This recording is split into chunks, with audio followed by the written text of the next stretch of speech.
Je m'interroge ce jour sur la question des détournements orchestrés dans la gestion des restaurants universitaires dans ce pays. Le cas de l'université de Yaoundé a défrayé la chronique pendant plus de 2 semaines.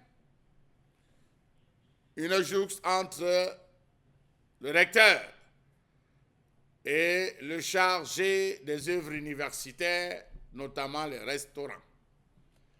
Comment comprendre la situation que traversent les étudiants dans ce pays, qui peut être considéré comme étant un calvaire?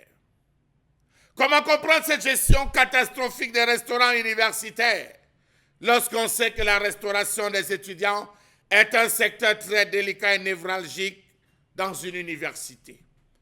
Comment comprendre cette sous-consommation des lignes, trop inférieure au total des crédits alloués à cette activité dans le budget de certaines universités, qui passent tout le temps inaperçues parce que gérées de main de maître par le contrôleur financier en complicité avec le recteur?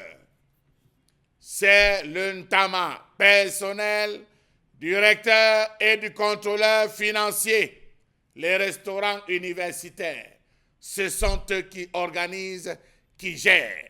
Comment comprendre que les lignes destinées à la restauration des étudiants se retrouvent plutôt asservies au paiement de plusieurs factures, des activités qui n'ont aucun lien avec la restauration des étudiants, notamment des réceptions fictives offertes par certains recteurs, des achats de boissons frisant et dépassant les millions de francs CFA, avec des montants voisinant généralement les 4-9. Comment comprendre ces témoignages identiques des étudiants? J'en cite.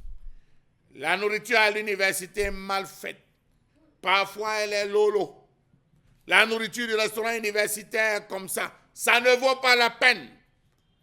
Depuis que j'ai eu une indigestion dans ce restaurant, je n'y mets plus les pieds. Le repas est fade. C'est à prendre ou à laisser pour les moins nantis. Dans tous les cas, on n'a pas d'endroit où se plaindre. Rappelons-nous que cette affaire de mauvaise gestion ne date pas d'aujourd'hui, car dans les années 2004-2005, les étudiants avaient grévé avec comme motif mauvaise qualité des repas servis. En réponse, on avait envoyé l'Inketou, on avait envoyé les policiers, les gendarmes, pour une répression sauvage et barbare. Comment comprendre qu'un service payé ne soit pas à la hauteur des attentes du client? Le repas universitaire, c'est 100 francs. C'est le prix d'un plat de nourriture au restaurant universitaire de Douala parce qu'il bénéficie d'une subvention de l'État qui supporte la somme de 400 francs CFA par plat. Une modique somme qui devrait faire l'affaire de bon nombre d'étudiants. Quelle est la base sur laquelle on recrute le personnel du restaurant? Vous arrivez au restaurant à l'heure où les repas sont censés être servis. On vous dit ce jour-là, information à l'appui après avoir pris un ticket, parfois ticket semaine, ticket mois, d'autres tickets journaliers. La femme qui prépare est malade.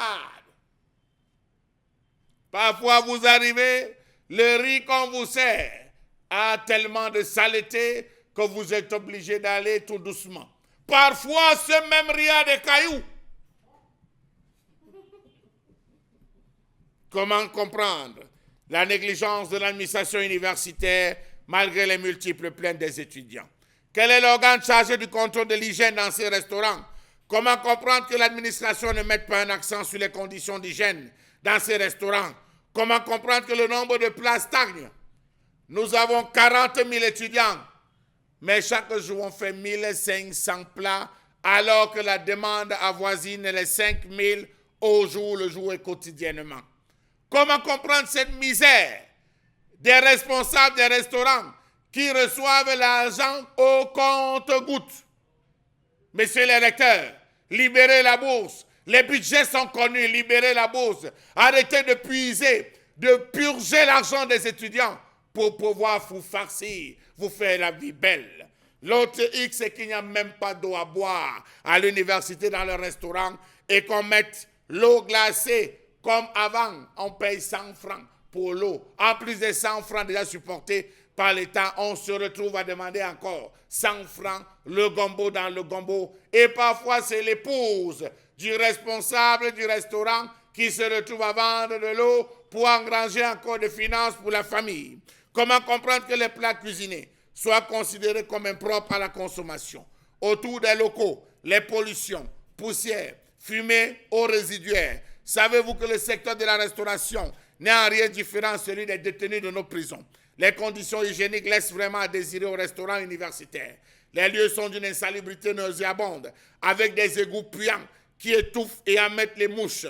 Hérons, garde-bœuf, les repas sont apprêtés avec la plus grande négligence possible. Le riz à peine cuit, le haricot inondé d'huile, le spaghetti au charançon, les omelettes en pâte de couscous, le bouillon en morceaux de carottes et feuilles de choux grossièrement taillées, les poissons aux asticots, les côtelettes de porc et les pâtes de dindon insipides, le nollet amer et autres mets sont servis sur la crasse des plateaux de gargantua qui ne sont jamais passés à la planche que pour être mouillés. Savez-vous que la qualité des repas ne s'améliore que 2 fois ou 3 fois au maximum l'an, le 6 novembre,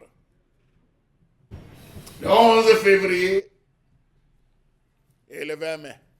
Bon appétit, chers étudiants.